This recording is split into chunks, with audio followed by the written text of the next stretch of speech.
Hey, everybody, welcome back to another episode of the Hunt Lift Eat podcast, brought to you by Hunt Lift Eat Official. Carter and Perry back in the saddle once again. With our repeat guest, we got Brett Rousselle, the Backcountry Bowhunter himself, back for part 2. What's going on, Brett? Part 1 wasn't long enough, huh? Yeah, dude. And then we could have done a part 2 after we stayed on and BS. Hour and a half. You've had plenty to talk about here in recent months and days, so we had to have you back on. Yeah, it's been a good time. Well, Brett, should we beat around the bush or should we jump right into it, dude?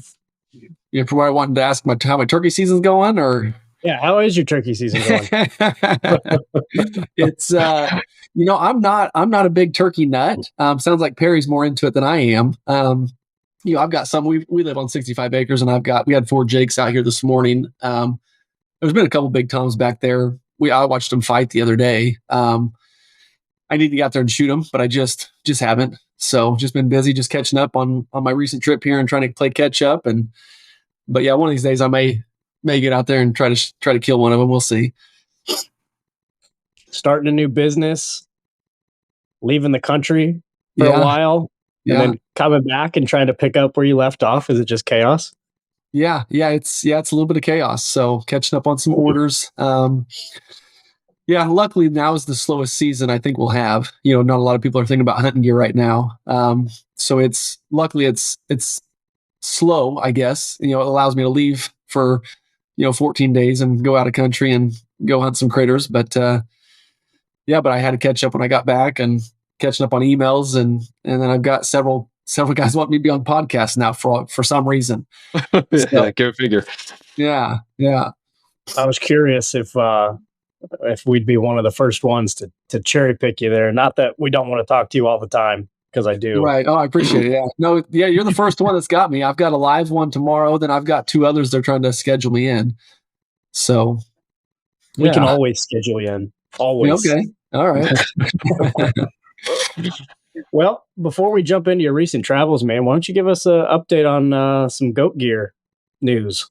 Yeah, so just plugging away.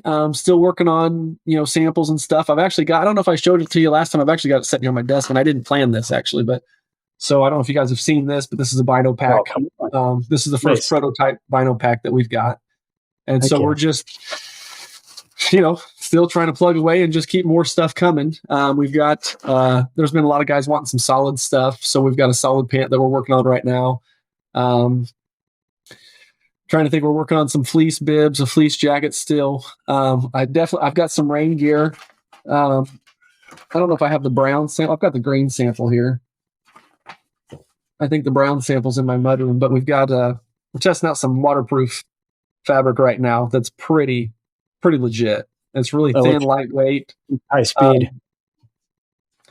So yeah, we're just testing more stuff out. We've got to reorder. We've got to stock up on stuff. We're sold out of a lot of the large to 2XLs, and several the pants and the jacket. The Ibex puffy jacket has been a huge hit, which it's phenomenal. I mean, it's probably the best piece we have. That's what I took on my most recent trip here, and it performed flawlessly. It's amazing. It's not good for rain. But a light snow, yeah. I mean, it was 25 to 40 degrees, and we're on a snowmobile, and there was a day where we were caught in a blizzard trying to make it back to camp and get down out of a higher elevation. And I mean, the wind was in our face. I mean, granted, you're driving on a snowmobile anyways, but even with the snowmobile speed, we had the wind in our face. I bet we probably had, 70 mile an hour gusts in our face, blowing snow, and I was doing just fine. As far as warmth wise, I had my Arctic stuff underneath of it, and then I had a lighter weight underneath of that, but I was warm and cozy. So I was very happy with, I never had it in those elements yet. So, I mean, I tested it out, around here hunting whitetails, but I never had it out in some extreme stuff like that. And I was super pumped about that. So yeah, just matter of more stuff out. Go ahead. Yeah. How cool is that to try out your own gear on such an extreme hunt like that, man? Oh no! So that was cool. So and a lot of people don't know this. So so that was literally the first animal I shot in technically what was the finished product. So the samples, the stuff that I shot my whitetail in December, I mean, they were basically finalized. We just didn't have the camo colors finalized yet. So technically it technically wasn't finished. We had all the details worked out as far as zippers, as far as fitting, all of that. But we didn't have the camo colors finalized yet. And so literally the first animal I kill in my finalized camo is, an absolute dream animal. I mean, it's number one on my list. So yeah, you couldn't have lined the stars out any better. It was just cool. It was really neat. Yeah. And was that kind of serendipitous? Because I'm sure you planned this hunt out far in advance. Oh yeah. So I booked this hunt. Yeah, I booked this hunt over. Yeah, I booked it over 2 years ago. Before the war had started over there. And then it was probably 3 months after I booked it, the war breaks out, and I'm like, oh great, just my luck, And so I'm like, well, we're going to postpone that, I'm sure. And we did. We had to push it back a year. And I was at a time in my life where I had a decent amount of money, in the account, and we've been saving up for some land. And so I was definitely financially fine to go on the hunt. It wasn't an issue at all. But then, like I said, we postponed it a year, and then this clothing thing kind of presented itself, and we kind of went over that, I think, a little bit last time. But and then I just went all in on the clothing thing, and I wasn't even thinking about my hunt, to be honest with you. Yeah, we were kind of luckily we had some clothing sales, so I actually had some money to put back towards my hunt. And luckily, I mean, when I booked my deposit, I paid for most of it up front, so I didn't have a lot to pay for on the back end of it. So, but it was nice to have some clothing sales and be able to, okay, we got some money, I can go on it, But yeah, so I had no plan about. It wasn't like I planned all this 2 years ago or over 2 years ago to if I can just work it out just right and get the timing just right, I can. No, it was out of my, and it's not like I planned this. It just worked out the way, and it couldn't have worked out any better. So. Yeah. And talk about some extreme conditions to test some of those Arctic layers that you were talking about, and that nice new puffy. Because I know last time you were super stoked about that puffy, and I think Carter and I both said we were both going to be in the market for new puffies at some point. You test it in those kind of conditions and that kind of wind and cold, man. That's, if it can hold up to that, I mean, I'd say it's going to be just fine in just about anything else. Yeah, no, I was pumped. So I had two, let's see, I actually had 3 new pieces. I had 3 new pieces on that hunt as well that I was testing out, and I don't have those laying here. But yeah, they're soft shell pieces, and they've got vents in the side, and I wore those, and those were phenomenal too. I'm excited. I just love testing the stuff out. See, by the time people see, I guess by the time it reaches the consumer, it's like, oh no, that's old news. I'm already working on new stuff. Wait till you see the new stuff, So I'm excited for what's to come yet. I will say though, that puffy jacket, I love it. I freaking love it. That's the best piece that I've got without a doubt. The Arctic set is phenomenal. The Ibex pant is a nice pant, but that puffy it's a nice jacket. It's a nice jacket. So yeah. Is your soft shell for sale yet? Not yet. No. So I just got sample, prototype number 2s in the other day. Well, I say the other day literally the day before I left my trip. And so I was able to test those out.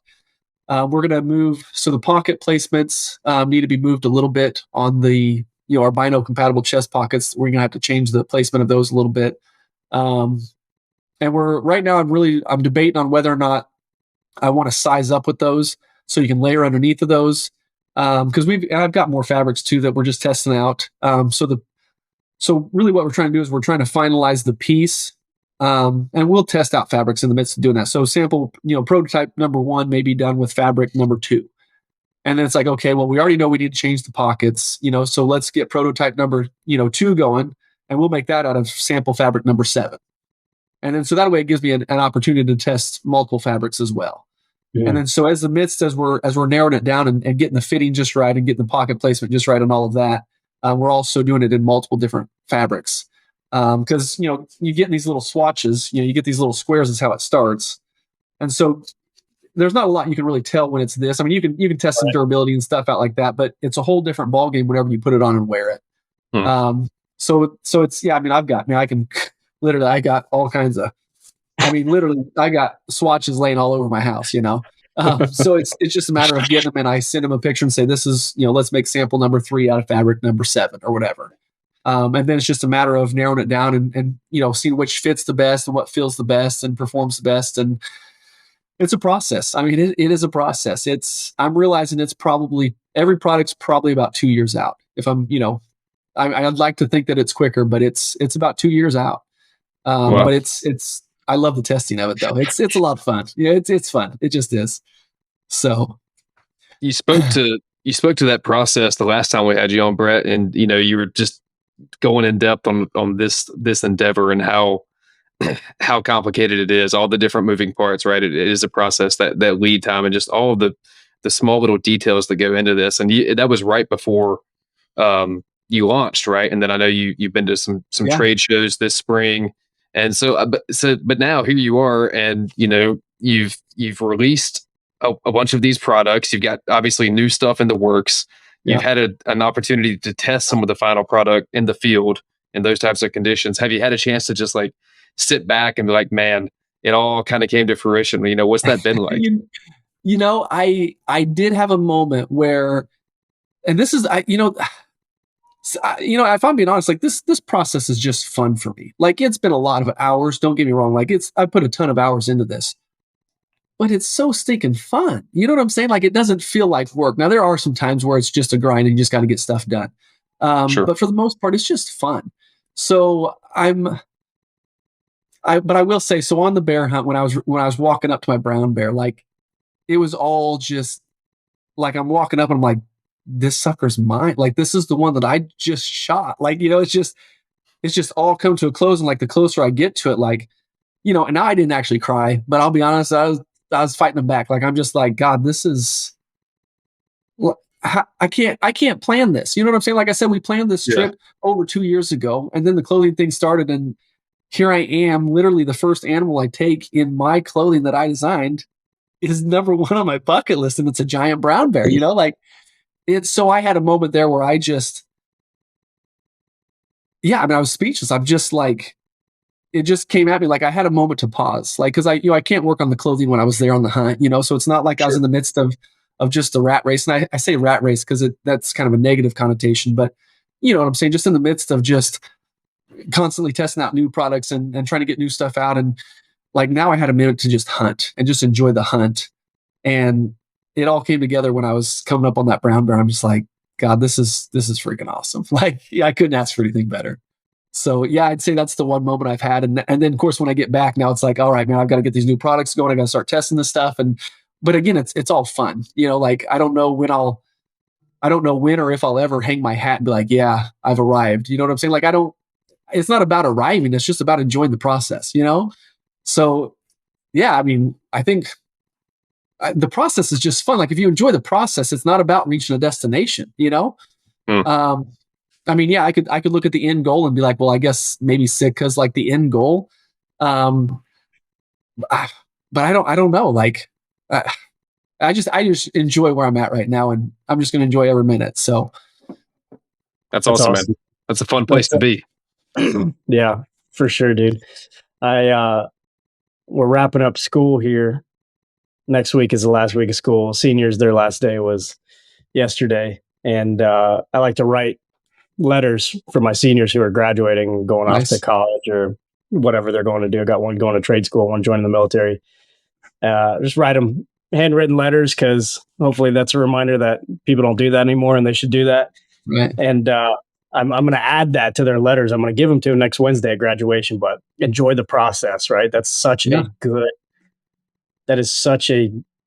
good and important piece of advice, man. And so many people, like, we know that, we've heard it, but like so many people don't take it, right? In our working jobs they don't like, or like whatever, right? And refuse for whatever reason because they're scared to take that jump or, enjoy the safety. They don't make the leap to do something that they actually enjoy the process of, right? So like, that's going to be on there, man. They're going to hear that. Yeah, I mean, if you don't enjoy the process of what you're doing, you need to find something else. You really do, for your own sake, for your own health and your own sanity. And it may be a transition. You may have to work your full-time sucky job for a while or whatever. But at the end of the day, it's worth it, Right. So, I don't know.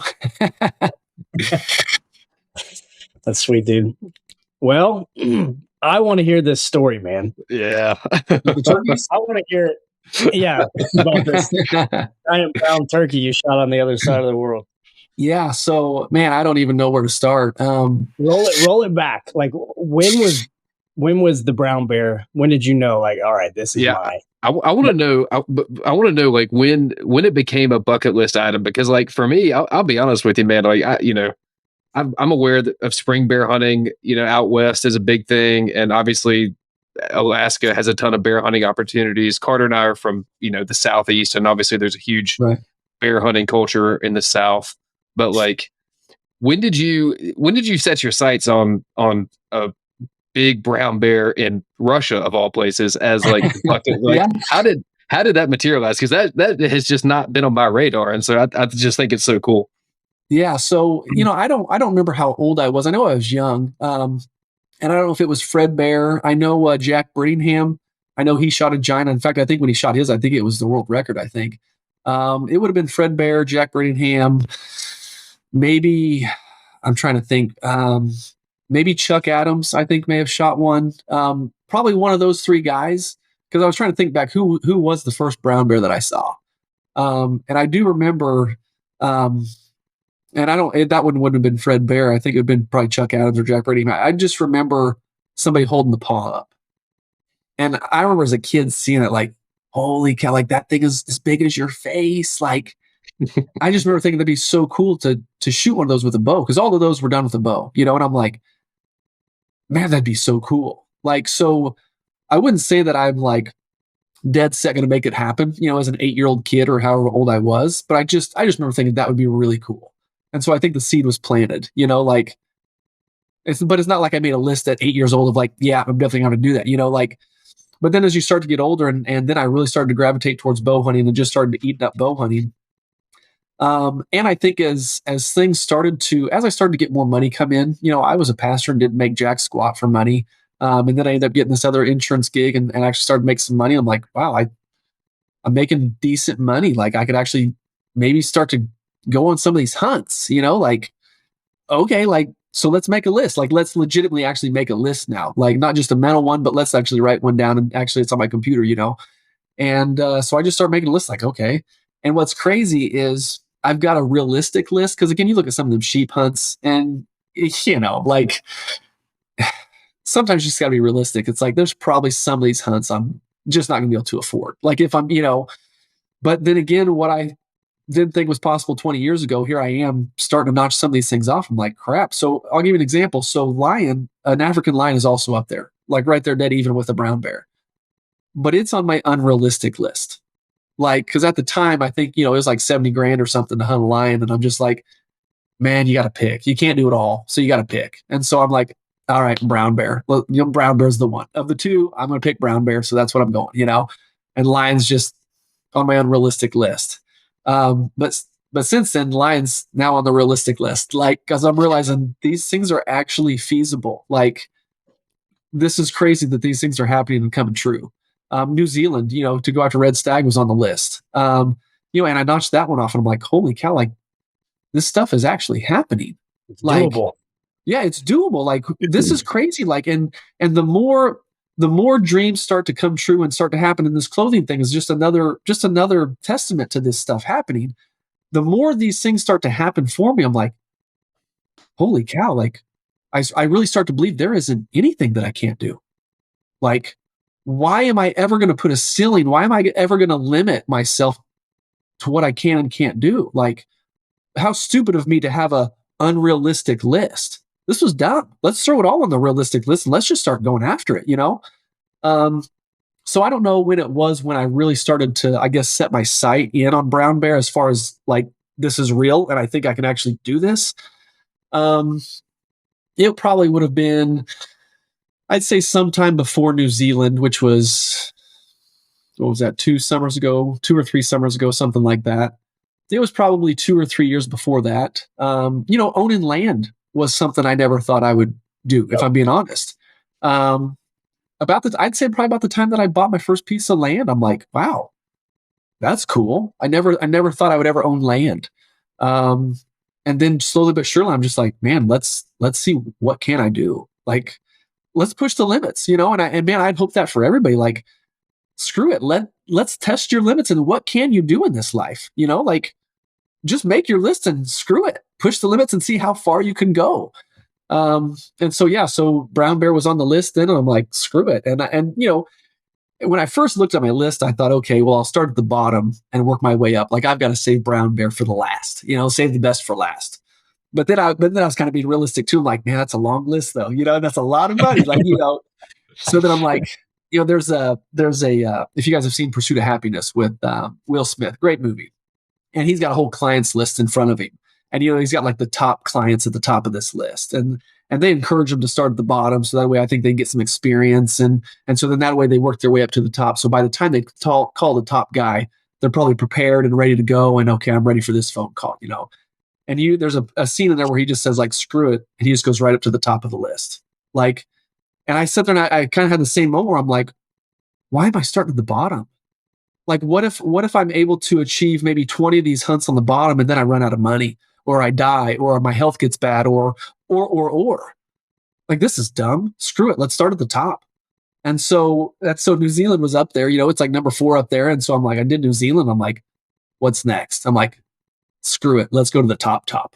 Let's just do brown bear. And then I'm just zoned in and I'm saving the money, and and I had some money at the time, but I'm like, this money is set aside for that hunt, and that's what it's for. So then I start looking at the logistics of, okay, Alaska, and then I start seeing stuff on social media and seeing this Russian, and some guys have gone to Russia, and I'm like, oh, Russia, I never even knew. So then I start doing research, and I find out that, they have a way greater population of brown bears in Russia than they do in Alaska. Like, it's not even close how many more bears they have. So I'm thinking, okay, success rate's got to be higher. They got more bears. It's got to be higher success rate. And then I start looking at cost, which is that was a huge factor for me.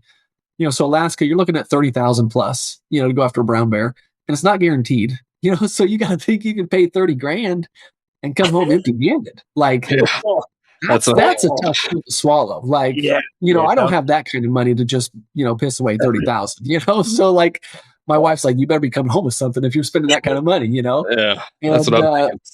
Yeah. So Russia though was half the cost. Now you do have the risk factor, obviously of, sketchy Russia. Yeah. So you do have the risk factor there, but it was half the cost. And so I'm like, to me at least, and I'll also say this though too, like, the more I started to think about Russia, because everybody, at least for me, like, I had Kodiak Island that was what I wanted to do, was Kodiak. Kodiak was it. But then I started thinking more about Russia. I'm like, okay, it's half the cost. And then I'm like, it's Russia. It's not Kodiak. It's Russia. Yeah. Like, that's almost more badass. Like, and then so just the idea of Russia started growing. Like, how many people, like, and I got to think, I'm like, everybody does Kodiak. Like, everybody does the Alaska Peninsula. How many people do Russia? Like, it's Russia. And so, and what's crazy, and my wife's not excited about it, but, and then when I found, this may sound dumb, but this is just sounds true. Like, when I found the war broke out, I thought, oh, hell yeah. Like, this is even cooler yet. Like, this is just a better story. Like, adventure.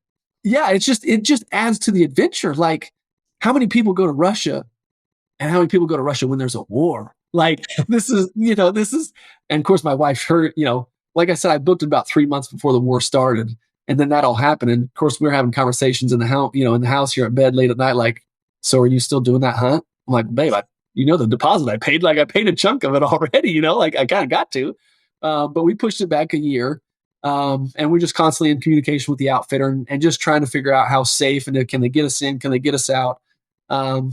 Then you've got the NBA player, the WNBA player that gets thrown in jail. She takes some marijuana over there or whatever. And then there was some ballerina that got thrown in jail because she had donated like $51 to Ukraine. And they do a background check on you. And boy, they threw her in jail and are trying her for 20 years. And then you got the terrorist attacks that happened like the week before I go. And, so all of this is like adding to this, and for me as the adrenaline junkie, I'm like, hell yeah, like, this is going to make for a better story. This is awesome. Like, this is, of course, my wife, though, she's just, she's on pins and needles, and that's so she's wrestling with anxiety. She's like, first, I was just worried about you going after the animal, just a brown bear in general. But now I'm worried about the country that you're going to, Right. So bless her heart, she puts up with my stupid adrenaline junkiness. And she's constantly reminding me, like, you've got 2 boys, you got 2 boys, like, you need to come home, And I'm like, yeah, I probably don't want to do 20 years over there in Russia. That may not be good. I come back, both my boys are graduated. I'm like, yeah. So, you're trying to do as much as you can. But like I told her, I mean, every time you get in a car, it's a risk, Yeah. I mean, I think this is my perception, and you've still got to be intelligent. I'm not going to sit there and just say, go out and make dumb decisions just for the sake of making dumb decisions. I was certainly intelligent about it, and I was in constant communication with the outfitter. And I wouldn't have gone if I didn't feel safe. And they gave me assurance, and they gave me enough information that I felt safe. And it's funny, I've got a good friend of mine, Brad. He's sending me, like, he went on some forum or something, and somebody made the question about, would you guys go to Russia? And like almost everyone there's like, no. And he's sending me an email, screenshot of all this forum, because I don't get on any forums. So he's sending me a screenshot, and I'm like, are you trying to tell me not to go? And he's like, I'm just saying, you probably, you should probably think about it. I'm like, well, I have thought about it, So ended up making the decision, and we postponed it a year, which then led to this, this past, here the last 3 weeks or whatever it's been. And load up on the plane, kiss the babies goodbye, kiss my wife goodbye, and let's go. And hop on the plane and go and we flew into Istanbul, Turkey. And my wife's shutting the door. But we fly into Istanbul, Turkey. And so from there, they booked our plane flights, because you can't get a direct flight from the U.S. to Russia, because the relationship's not too good right now. Makes sense. Yep. Yeah. And you would also think, too, you just go from Alaska to the east side of Russia to Kamchatka, but it'd probably be an 8-hour flight if you did that. But nope, what we do is, instead of going from here to here, we go all the way around, probably 7/8. And I haven't done the math yet. I got to see how many time zones I was in, but I think I was in 20 plus time zones. Oh my gosh. So yeah, I flew probably 7/8 of the way around the world. And it was I think the air time was like right at 30 hours, I think. Just in the air. That's not counting layovers and stuff like that. That was just air time. So we flew into Turkey. I booked my plane flights to Turkey, to Istanbul. And then from there, they booked my plane flights from Istanbul to Moscow. So then we fly into Moscow, and that was the sketchy one. That's where we knew, this is where we're entering Russia, and it's kind of the big hub, and they're not too far from Ukraine and all of that situation. So we knew if anything was going to go down, it's probably going to be in Moscow. And so then from Moscow, then we flew from Moscow all the way to the east side of Russia, and we flew, I think, across 9 or 10 time zones just in Russia. That shows you how big Russia is. Like, I think it was nine or 10. I can't remember, 9 or 10 time zones just in Russia. And then we flew over to Kamchatka, and then the hunt began. But yeah, it was so we get to Moscow, and so this is crazy. Did you get any funny looks for being American at all? No. So they're all, white Caucasian over there for the most part. Like, yeah, I mean, now when you, if they heard you speak or whatever. When they hear you speak, then they know. Or when you slide your passport through the little glass window and they look at it, like, so we get in line, and so they had like your domestic line and your non-domestic, whatever, and so we've got to go where we're not from this country, so we got to go to the other line. So they already know we're out of country. They don't know which country yet, but they know, we could be from Poland or whatever. And so we get in this line. And so, before that though, so I had booked through a booking agency, and from my knowledge, I was the only guy going for that week. Come to find out, there was another guy from Pennsylvania who had also booked for the same week as me. And we ended up meeting up in Istanbul, and they ended up giving us each other's information so we could hook up in Istanbul. And so here we are in Turkey, and he's sitting there, and we had a decent layover in Turkey, like a 12-hour layover or something. And we're sitting there in Turkey, and now he's telling me how he had previously gone to Russia before this in like 2019. And he was telling me how it's I'll try to give you the short version best I can. We'll try to keep this podcast under the other one. Basically, he had troubles with his gun, getting his gun across, and his gun, he'd end up making it around customs, because your gun luggage, it goes in the oversized luggage. Well, the way the Moscow airport is set up, and because I had to do this with my bow, and luckily he told me, he's like, hey, when you get your bow, come back and then go through the customs line. Like, it was kind of off to the side, so you could go over there and get your oversized luggage and then just kind of skip the customs part. But he didn't know this. This is his first time there. And so he just grabbed his gun and then just went. And so there was a gun that came into Moscow that was not like registered with anybody, and the Moscow government knew about this. And so it was a huge deal. So when he came back into Moscow, he said, when I was getting off the plane, he said there was like 5 cop cars. And he's like, what's this all about? And as soon as he like comes, because you walk onto the tarmac, they don't have the tunnels that come right out to the airplane and you walk across the bridge. No, you walk down a flight of stairs and you hit the tarmac, and then you get on a bus. Like it's not a huge airport, Moscow, believe it or not. But he said as soon as he got onto the stairs, he sees all these cars, and then he sees guys pointing up at him, and then they came up the stairs and put him in cuffs and throw him in the police car, and then they take him back to like the police station of the Moscow airport, and then they're like drilling him, and so he actually had a Russian girl. Dude, the story is crazy. Like that story in of itself is a podcast. It's crazy. So he ended up, anyways. So he's telling me all of this, and I'm like, before we go, and I'm like, why the hell are you telling me this? Like, dude, so you're telling me I'm basically going into Russia like with a convicted felon? Like, this is awesome, Like, thanks, man.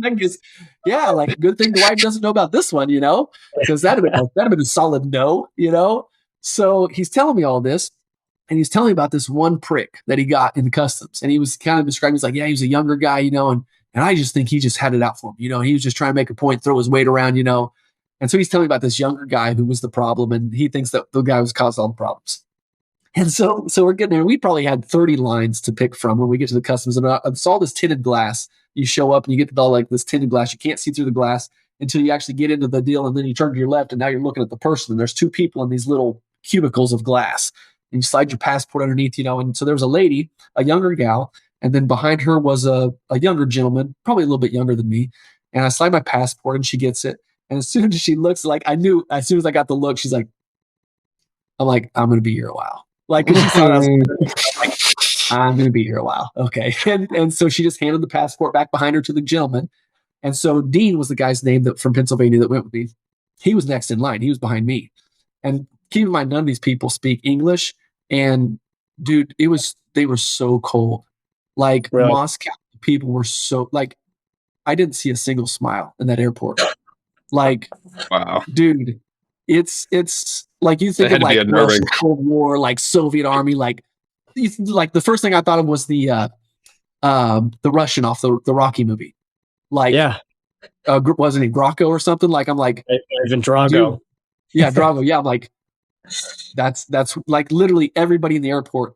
Think of that, just straight face, just no smile, period. Like cold stone killers, man. Like everybody, like even the women, like it was crazy. So, and they're rude. They were extremely rude too. Like they would just shove you, like getting in on the plane, but they were rude to everybody. It wasn't like it was just Americans. They were rude to everybody.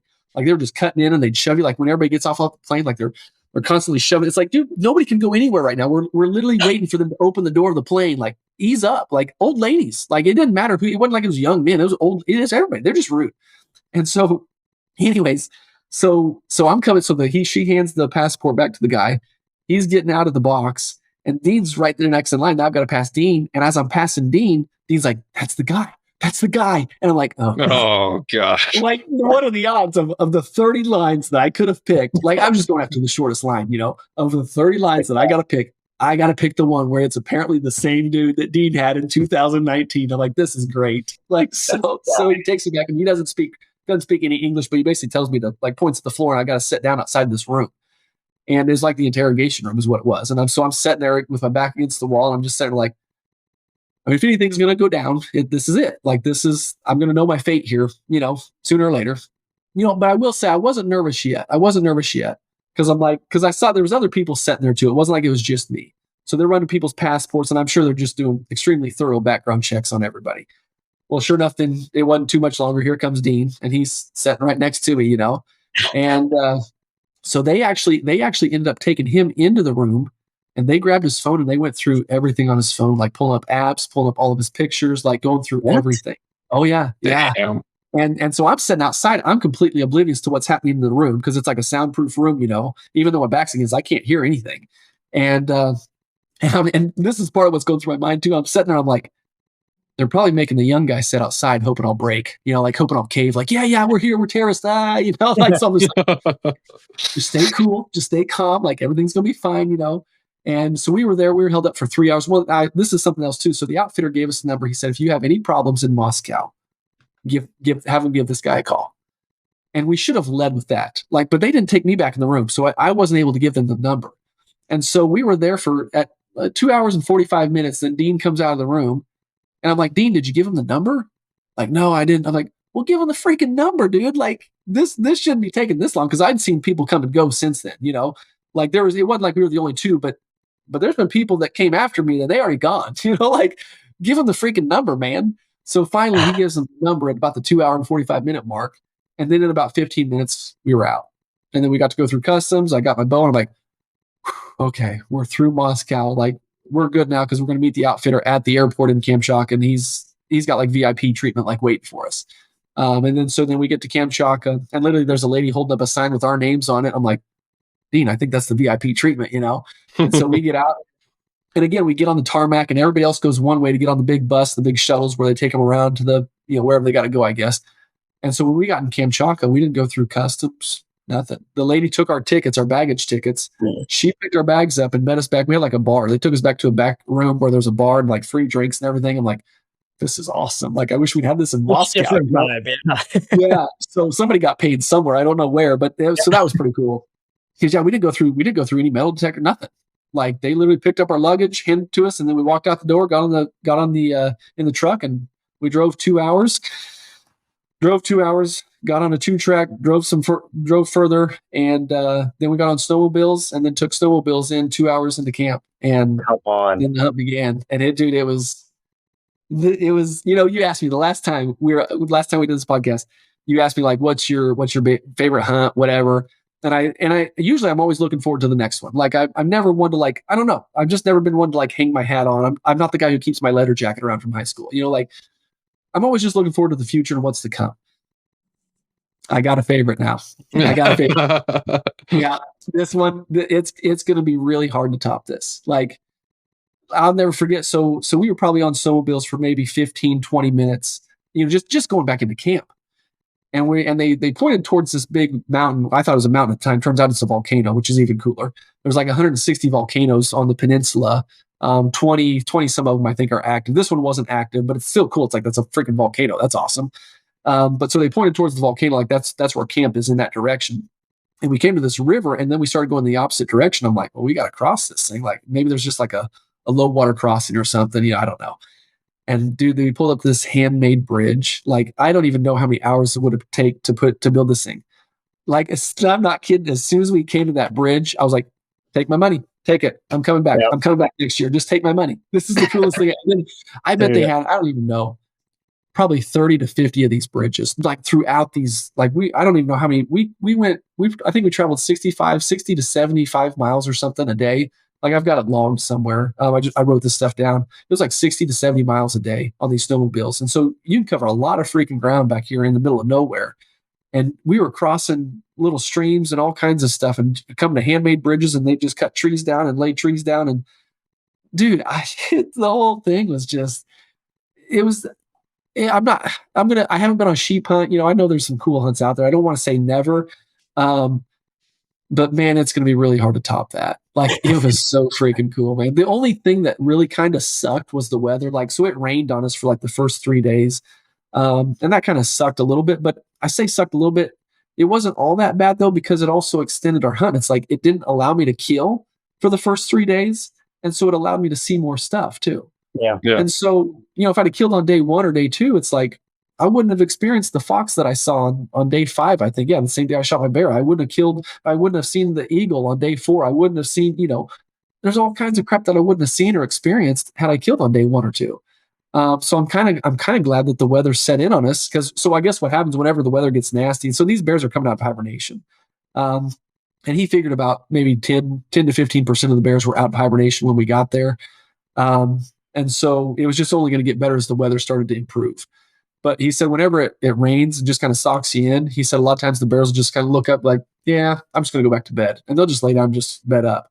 So 1, you're not going to see a lot of tracks, and 2, you're not going to see a lot of bears. And so the first 3 days we just kind of struggled. You know, we came on some bears, but they were small.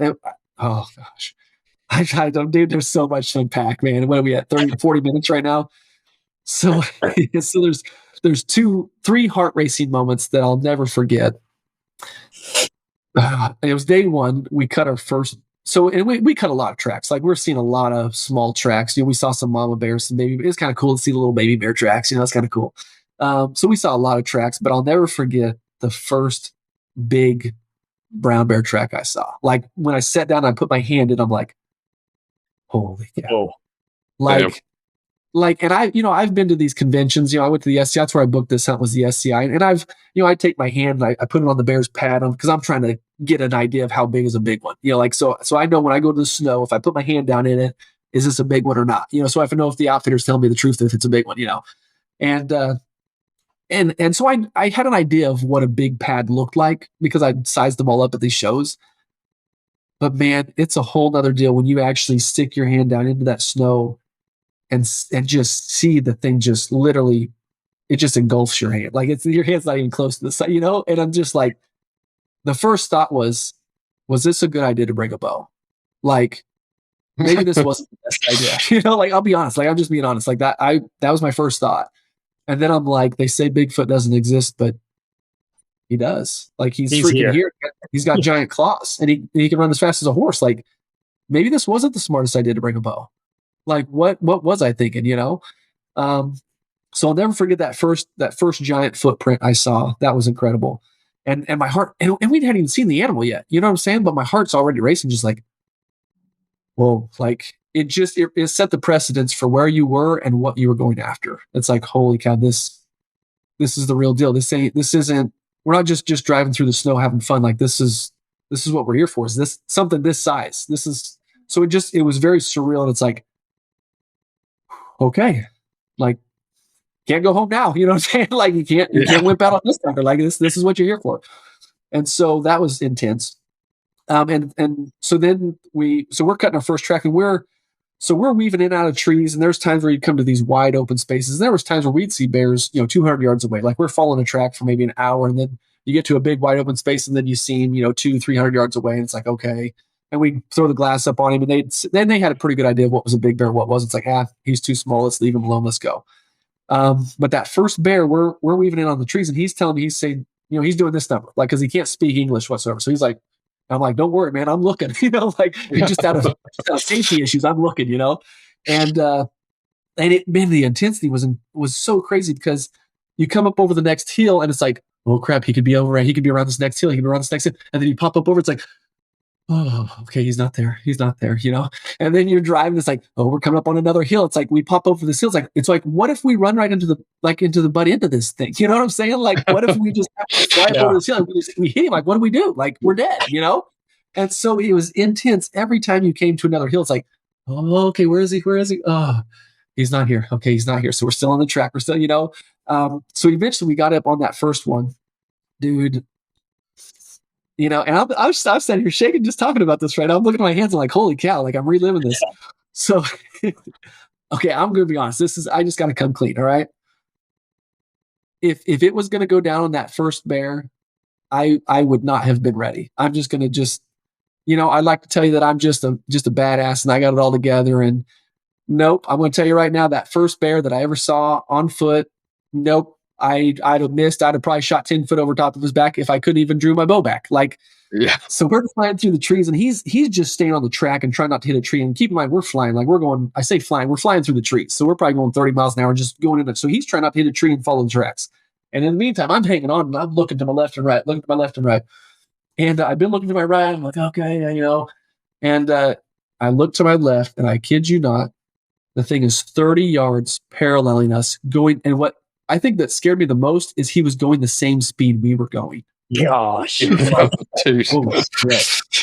tapping him on the shoulder. I'm like, good bear. And he's like, oh, don't do it. He's probably cussing in Russian, like, I don't think their intentions were to get that close. You know what I'm saying? Like, literally, he's paralleling us 30. And like I said, what scared me the most is he was going the same speed we were. Yeah. And I'm like, now, granted, in the wide open, we could outrun him.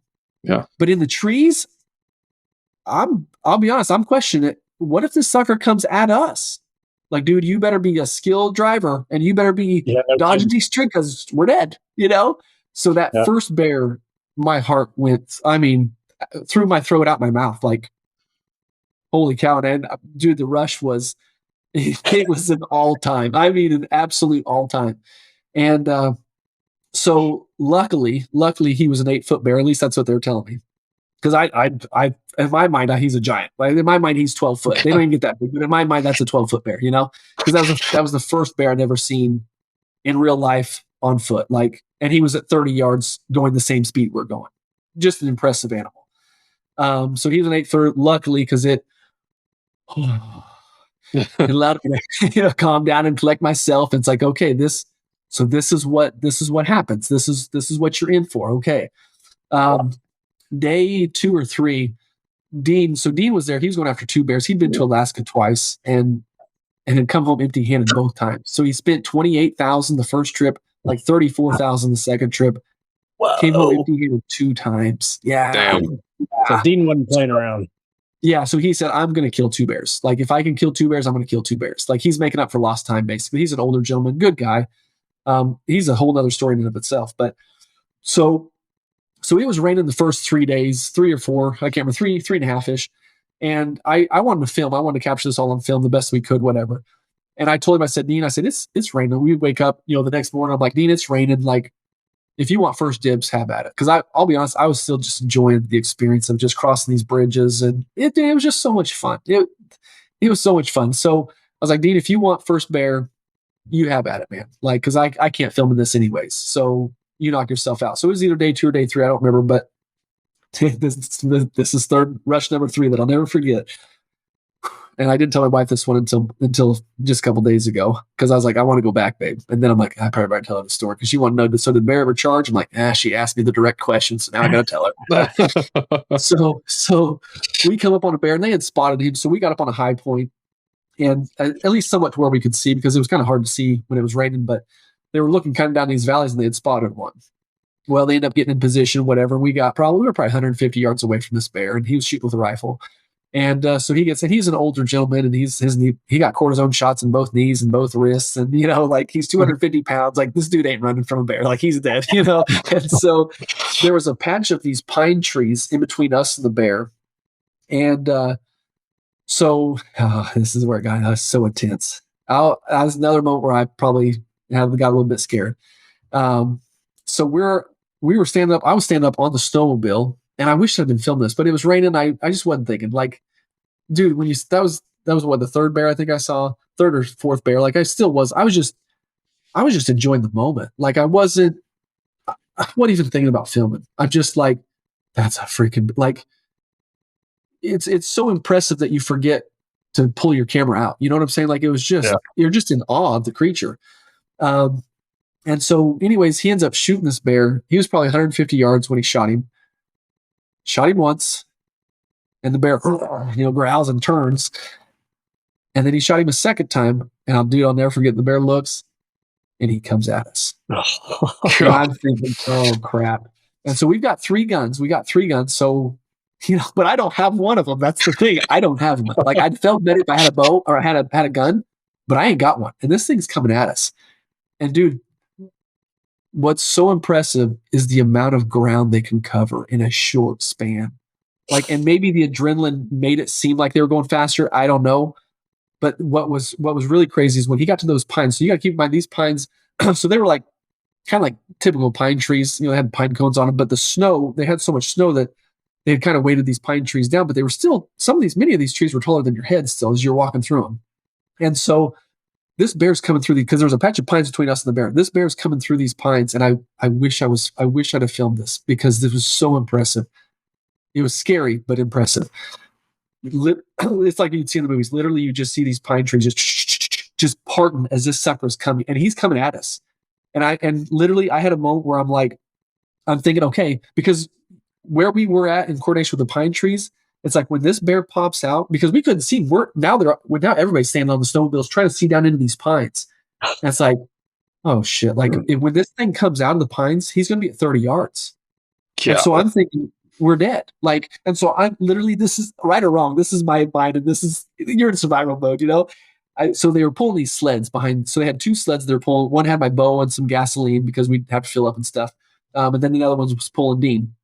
And so I'm looking around. I'm like, what do I do? What? Because I ain't got a gun. So I'm like, what do I do? My bow's back there anyways. Not that an arrow's going to do jack squat at this point, And so I'm looking around, and this is my thinking. I'm like, I saw this sled, and I'm like, okay, I can't get under a snowmobile because the way they're made, I couldn't crawl underneath the snowmobile. I was like, but I could get underneath that sled, and I could dig a little hole. And I don't even. There's no way I'd even had time. I don't think. But I'm in my mind, I'm like, I'll dig a hole and throw some snow over top me so he can't smell me. Like that. That's what was. Whether or not it would have worked or not, like that's what that was what I was doing. I'm like, as soon as that bear pops out, I'm diving underneath the sled, digging a hole, throwing snow on top of me so he can't smell me, and then just pray to God he didn't kill me. And so we're sitting there, and I'm watching, and these pines are just as he's coming closer. Thank God. And this is one of the coolest things I've ever seen. It was scary but cool. The sucker, all of a sudden we see the pines stop. And there was just like like, what? Like, oh shit, what now? Like, is he? And then all of a sudden the sucker stands up and he does this number. And dude, now there was four. So there was 6 of us total, 4 guides and 2 hunters. And so and we're all pretty close to one another. But I'm telling you, that bear, dude, he fucking looked at me. I swear, dude, he looked at me like, it's one of those things. I don't know if you've ever been like in a church or something, and the preacher's talking, and he's like talking about some particular sin. You're like, oh, dude, I know he looked right at me, man. I know he looked right at me. Like, it was a congregation. There'd be 2,000 people, but it's like, dude, he looked right at me though. That's where I was at. I'm like, dude, no, I know he looked at me. He looked at me and he said, you're effed.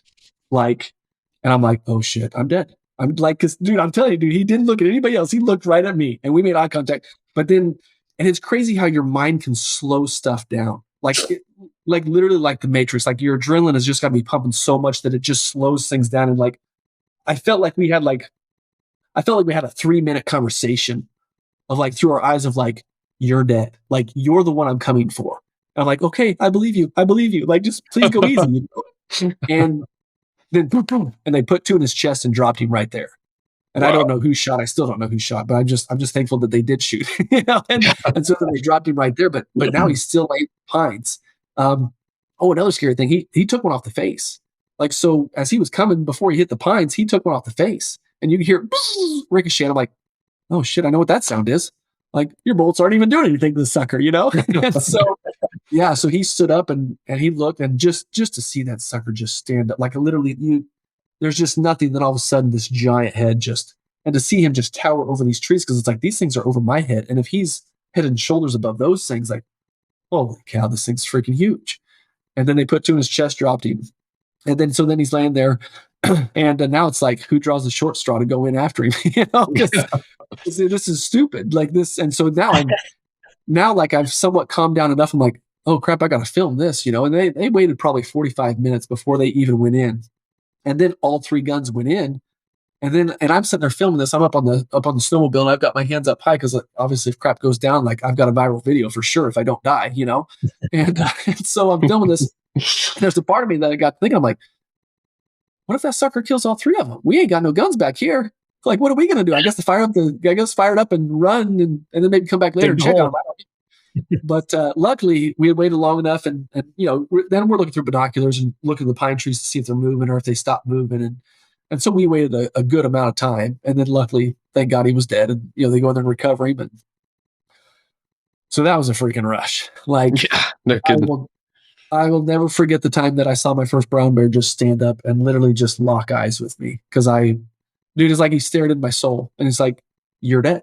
You're dead. I'm like, I believe you. You're right. I am. Like, I trust what you're saying is true. Like, and so that was a freaking rush. And so all of that, keep in mind, all of that's leading up. I haven't even got my bow out yet, like, because it's been raining, and it's like I have no desire to shoot one yet. I mean, I did want to shoot one, but just not in the rain. I want to film whatever. So I got to experience so much, man. Like, and then so here we are. I came up on day 4, and we had seen, I don't know how many bears we had seen total when the hunt was done. Keep in mind, we're not going after little bears. We're only going after big bears. Like, the smallest bear other than the mama bear, and we saw a mama bear and 2 cubs. That was really cool. And we saw 2 mama bears and 4 cubs in 2 different places. One was way, a long ways away, probably 600 yards away. But that one we got real close to, we just stumbled upon her. She was actually still in hibernation and just was kind of laying by a tree and just kind of came up out of the tree. It's like, oh crap, I have a bear right there. Like, and so we all get our phones out and we're filming, taking pictures because they think it's cool too,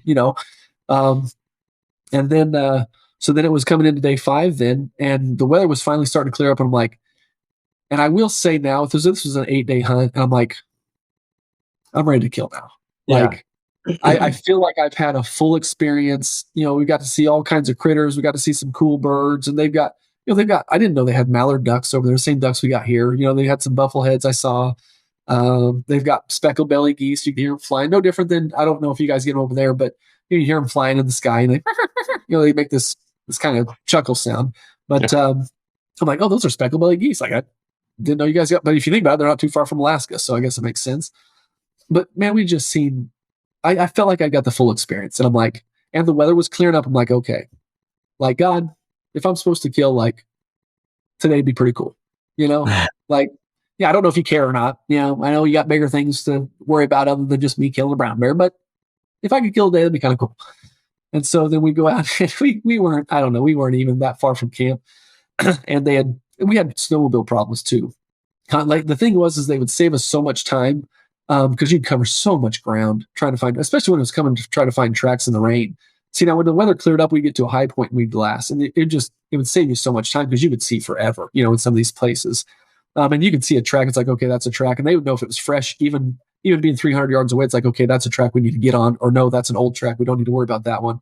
Or sometimes you'd see a bear and it's like, and then you'd size him up like, okay, that's a bear we need to go after. Or no, it's not. And most of the bears we had seen, though, for the most part, were 8-footers, and they were wanting to get me a 9-footer plus. And so yeah, we had things happen to the snowmobile like early morning, like just as soon as we left camp, not too long after. And so they've got to fix that. And they had a skid plate come off the bottom of that. And but they had all the tools, man. They had a torch out there heating up the plastic, and they're, driving these rivets through it and whatever, so they get it fixed up. And it's like, but even as dumb as it sounds, like, you'd think that would be frustrating. That was part of the experience. Like, it was cool to see the fact that they could literally, it's like, I think we're in good hands. Like, if we got to survive out here, like, if for some reason we don't make it back to camp, I think we're going to be fine. Like, I think we're the right outfitter. Like, these guys have got their crap together. So then we go out and we see a fox that morning. Like, it was just cool. I'm just sitting there, and again, I'm just find myself soaking it in. And I even reached a point where I was like, you know what? If I don't kill a bear, like, it's going to suck. Like, don't get me wrong, but I'm coming back. Like, this whole experience is just seeing that fox is just like, this is cool. This is freaking cool. And then sure enough, we end up, I think we'd seen a bear before mine, but again, he was too small. And then we ended up spotting my bear, and he had no clue we were there. We spotted him probably, I don't know, 200 yards away. Of course, they shut the snowmobiles off, and then they get the glass out and they're looking at him. Okay, is he big enough? And they can tell fairly quickly. Maybe within a couple minutes, it's like, okay, this is a bear we need to go after. And then, but keep in mind, we had seen a lot of bears that weren't bears worth going after. So I'm just sitting there waiting on. So my adrenaline's not too crazy yet. But as soon as they said, yeah, big bear, like, the one guy could say big bear, and I'm like, oh shit, like, me? And that, because Dean's want to shoot a second bear, so I'm just like, me shoot, like, yeah. I'm like, and so now my freaking heart rate's like up. And so we make a big loop around the sucker. So what they did, this is just what they do. We made a big loop around the sucker. They took me on the sled, made a big loop around, and they kept 2 snowmobiles back, and they had a radio, and they kind of radioed in. And they didn't want because these bears could flat run, dude. Like, I'm telling you, they could run as fast as a snowmobile in the timber. Now, getting on the wide open, we could leave them in the dust. But in the timber, I bet they're running 20 plus. Like, it was impressive to see these suckers run. And so they didn't want the bear obviously just running full blast at me, but they would just kind of take the snowmobiles and just stay far enough back that the bear didn't really feel too bad, but it would kind of push him in our direction. And so now we're just sitting there just waiting, and it's just like, and it's you got to keep in mind, it's a big area. And sure enough, the sucker's coming through the timber, and then eventually we got to make the decision to kind of go after him a little bit. And we start working our way through, and he's there. And it's full draw, shot him at 10 yards. Like, yeah. So the footage you saw, so I'll come clean. The footage you guys saw, we didn't capture. I don't know how much stuff we got. I haven't even gone through the footage yet. And part of the reason is I don't want the footage to ruin my experience. I know that we probably didn't capture the quality of footage that I was hoping for. That's my fear. Did you have a guy with you helping film? No, I didn't. So one of their Russian guys was filming. So one of their guys was filming, but I don't think they really cared too much about filming. They just, so this is another thing too. So we actually spotted tracks. It was probably 1,000 yards away from where we saw the mama bear the day before.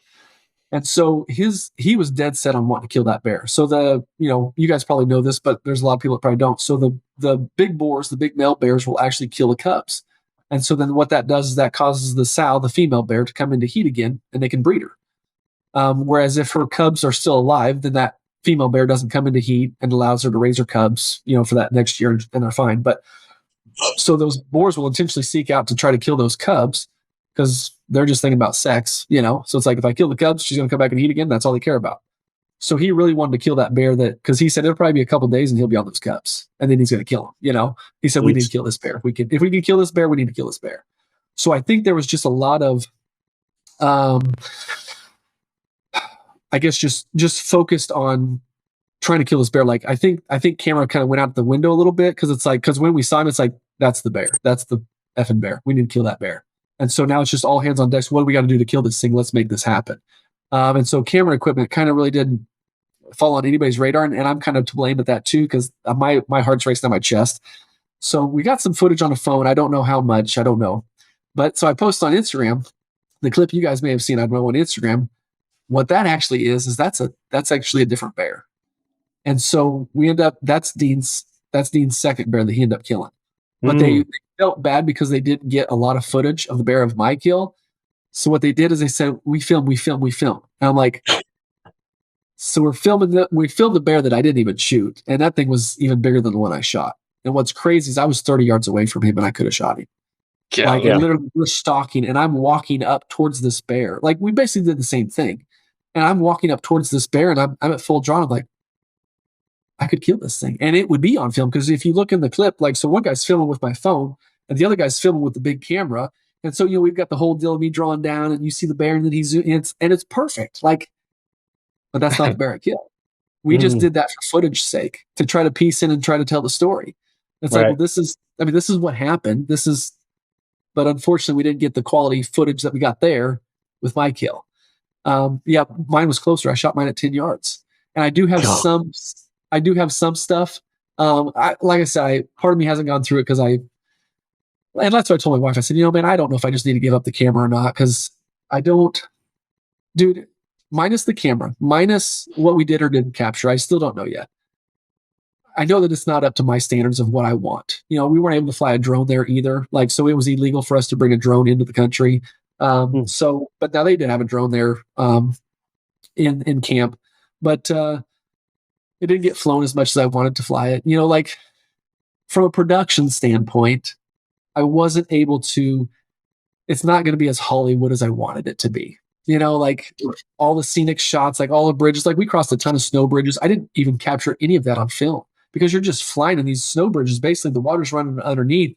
And literally, that's all it is just snow supporting you underneath this small creek. And there were some of them that would collapse as soon as we crossed it. It's like, we just about fell down about 15 foot into a creek. What the hell are we doing, But I didn't have any of those on film. There's so much stuff from a production standpoint that I didn't capture.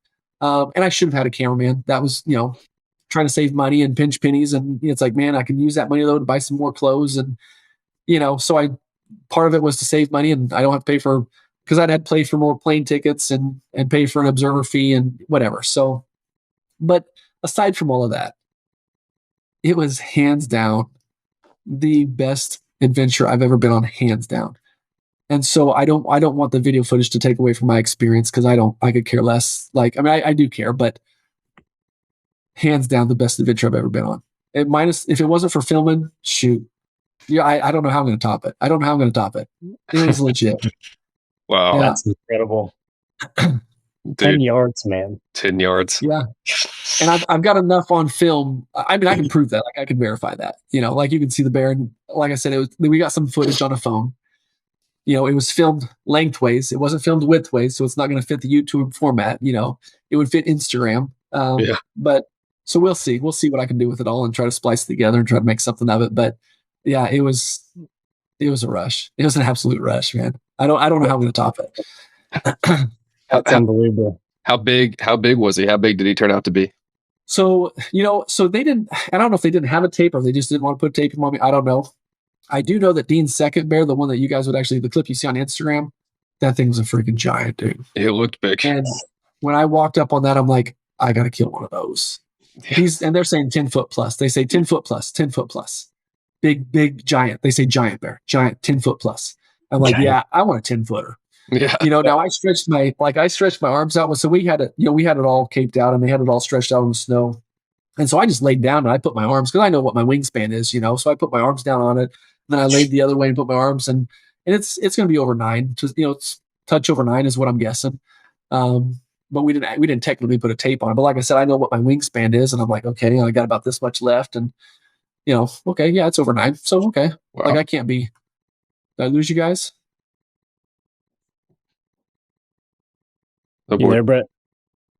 Nope. There we go. Did I lose you guys? Back. Just for a second. I don't know what happened there. But how does it work getting the hide back? So I haven't got that back yet. And again, I don't know if it's just relations with Russia and U.S. or what, but from my understanding, it's got to go to Poland first. And then from Poland, they'll ship it down to me from Poland. And now the outfitter that we went with, one of the guys there, he's actually a phenomenal taxidermist himself, like does phenomenal work. So I'm still weighing my options if I want him to mount it and then just ship the whole thing. Or if I want to just ship, the coat back itself and then find somebody here to do it or what. And I don't even know what I want to get yet. So I will say, out of the 3 bears, my bear had the prettiest hide, like gorgeous hide. And so to get a full body mount, for him to do it, it's $6,000. And that's a lot of money, like for a mount. Like a shoulder mount for a deer is like 5 or 6, 100. And this thing's $6,000. Not to mention, got to ship the whole thing back, and that's probably gonna be another $1,500 just to ship it back. And so it's crazy how my mind works now, because now I look at money in terms of how much clothing I could buy, or how many samples is this, or how, so I really want this clothing thing to do well. Like, I can't tell you how much I want this thing to just go extremely well. And so I don't want to put myself in a financial bind to where I can't, further do product development, or I can't get an additional bulk order if stuff runs out. Cause I also don't want to be that company too, where people are like, man, I like his stuff, but I can never get it because it's always out of stock, So I want to try to, and I'm still figuring all that stuff out. But I don't want to put myself in a bind financially where it's like the clothing thing for some reason just doesn't work out, So I've got some decisions I've got to make here. If I want to do a rug or if I want to do a full body mount, I don't know. We'll see. I've got, we'll start getting busy again with clothing as far as sales. Being July and August, guys will start thinking about buying clothes again for the upcoming season, and so we'll see what sales do. And so I've got some time to think about it, and hopefully sales go well. And I'd like to get a full body mount, but then at the same token, a rug wouldn't be that bad either, because it would allow you to see this whole coat. Because it gets more light as it gets to the top of his back, and so if he's standing up, you wouldn't see kind of the highlight colors of his coat and what makes him so pretty. So, and then also too, I'm like, I definitely want to go back and I want to shoot one of the 10 footers. And that's the one that I want standing up, So not that 9 foot's too bad, but 10's even better, So I don't know. We got some decisions. What's that? I said big bear. Yeah, big giant. Yeah. Well, Perry and I will go buy some puffy jackets, because I want you to have a full body mount. Yeah. Yeah. Yes, buy a lot. Have to buy a lot of puffy jackets. I support this endeavor. You can come over and pet him if you buy a lot of puffy jackets. Oh, yeah. Oh man, that's unbelievable. I loved living vicariously through you on Instagram. I'm excited to see all the footage whenever that comes to fruition, man. But it sounds like the adventure, of all adventures, it just how the lodge looked, and like how the guides looked, just like grizzled, tough Russian dude. It's like, it just looked like the best time. So you know what? So this is what's funny too. So I didn't tell you, but I forgot about this. There's so much to unpack, and we're at an hour and 10 minutes. So when we first got there, at first it's a little bit of a concern. Now I knew they liked their vodka, but so when they picked us up, we went to the fish market. That was kind of cool. We got to see all these different, and they're right there on the right there by the ocean. So they had all kinds of fresh fish and all kinds of stuff. So the fish market was kind of cool. Then after that, we went to like a supermarket. And again, you got to keep in mind, it's a third world country. Like it's kind of it's what you think of in a third world country. But anyways, we go to the supermarket, and they got a shopping cart, and I'm like, okay, we're like getting some supplies or something, I'm not making this up. I mean, the shopping cart's the same size as the shopping cart here in the US. And they go back to the vodka section, and I kid you not, they fill the entire bottom of it with vodka bottles. Now, I'm not making this up. Like, and I wish I got a picture of it, but part of me is like, should I really promote this? I don't know. Like, is this, I don't know. But so they lined the bottom of the shopping cart with vodka, and that's all we bought was vodka. And so then we get there, and they asked me if I wanted anything. Yeah. Well, wait, it gets better. So they asked me if I want anything. I was like, I just don't like the taste of alcohol. I'm not against it. I just don't like the taste of it. But I'm like, but I also knew too, if I kill a bear, I'm going to throw down a shot. Like, you're in Russia, you got to do what the Russians do. You know what I'm saying? So I was like, can we get Red Bull? Like, I'm trying to explain Red Bull, and then we found a Red Bull. It's like, cause I could mix that and it'd probably be all right. I'd at least swallow it down, without burning too bad. So we get a Red Bull, and then we check out whatever. I don't even know what the tab was on that. And so then we go to another stop. This is before we all went to camp. We go to another stop, and so Dean's in the truck with me at this time, and he's asking me, he's like, so what do you think they're getting now? And I just made the joke. I was like, probably more vodka, just making a joke. They had 2 boxes the size of laundry baskets. They come back out full of vodka. It's apparently a different brand of vodka. And so at this point, I'm just literally, my first thought was, I don't care if they drink at night, whatever, but this better not affect our hunt. Like that's what's going through my mind. Like, these dudes better not be drunk driving snowmobiles. Like, this is, you know what I'm saying? That's a lot of booze. Dude, these dudes could hold their liquor, man. It was never an issue. It was never an issue. Like, I was shocked at how much they could drink. Never an issue. Like, they were up in the mornings, ready to go. Like, and they'd throw shots down every lunch, ready. Like, professionals. Dude, I'm telling you, man. That, like, there's just so much of stuff like that you'd have to have a camera running 24/7 to capture everything. You know what I'm saying? There's no way. I don't even care if you've got the best production company in the world.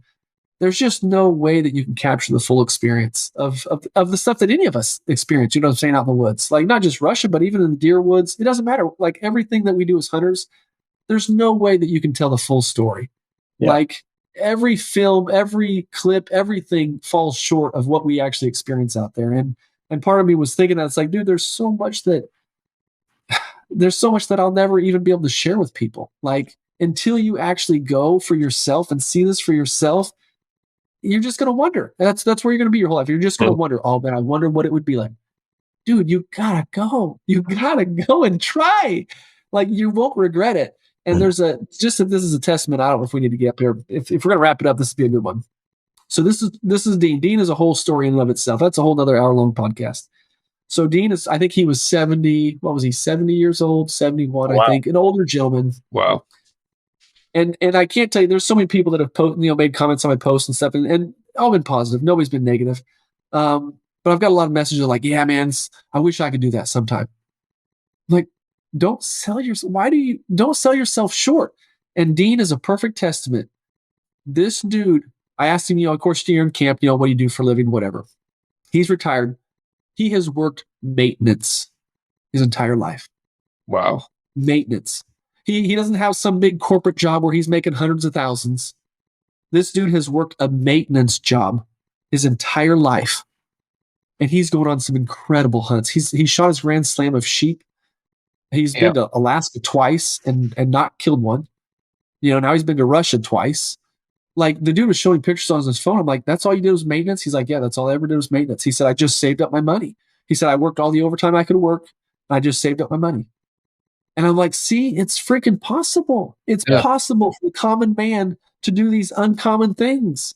Like, all you have to do is just be diligent. Just have your little jar, whatever you got, and just say, you know what, this is my hunting fund. And I'm going to take 10% of my check or whatever and just put it in there. And that's saving up for your next hunt. Like, there's so many people like, oh man, yeah, it'll just never happen. Well, yeah, if you say never, then it probably never will. But if you can just flip that switch in your brain and be like, you know what? I'm listening to this Brett guy, and He's telling me, I think it might actually be possible. I'm telling you, it's freaking possible. Yep. Like, the dude worked maintenance his whole life, Yep. and he's gone on way more hunts than I'd be happy to do half the hunts that this guy's done. Like, that's incredible. Yeah.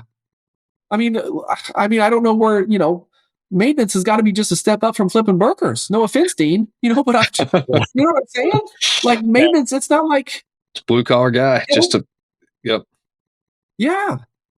Like, he just, and if it wasn't working overtime, then he'd have got a second job. You know what I'm saying? He got an additional income somewhere.